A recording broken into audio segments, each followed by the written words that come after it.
সন্দেশখালীর পথে রাজ্যপাল আজ পরিস্থিতি পরিদর্শনে সন্দেশখালী যাচ্ছেন রাজ্যপাল CV Ananda Bose.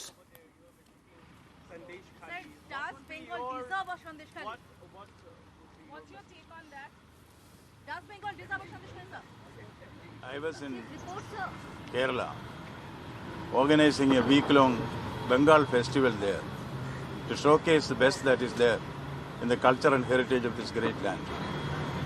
When I heard the shocking and shattering tale of the incidents which took place in Sandeshgali, I have cut short my program there.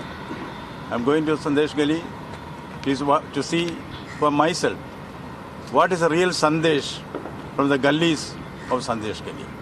I'll react to you after seeing that place. Have you received reports, sir? রয়েছে অনুপ, আজ সন্দেশখালী যাচ্ছেন রাজ্যপাল সিবি আনন্দ বোস। কি কর্মসূচি, কোথায় কোথায় যাবেন, কি করবেন?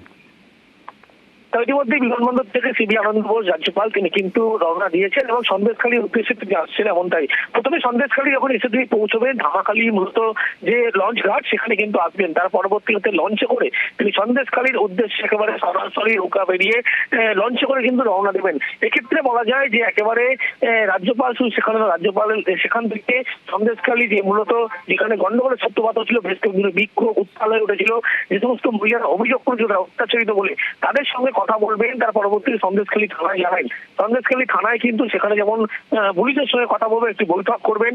তার পরবর্তী ক্ষেত্রে যে একেবারে জেলিয়াখালী বলে একটি গ্রাম যেখানে মূলত গন্ডগোল হয়েছিল, বাড়িয়ে আগুন ধরিয়ে দেওয়া থেকে শুরু করে প্রত্যেকটি ঘটনা যখন ঘটেছিল, ঠিক সেই পরিস্থিতিতে সেখানে কিন্তু পরিদর্শন করবেন এবং রাজ্যপাল গ্রামে যে সমস্ত গ্রামবাসী মানুষ মহিলা তাদের সঙ্গে তাদের অভাব অভিযোগ শুনবেন, কি কি ঘটনা ঘটেছিল, কি হয়েছিল, কি পরিস্থিতি এখন, কি বর্তমান পরিস্থিতি, কি কি তাদের সমস্যা রয়েছে, এই সমস্ত।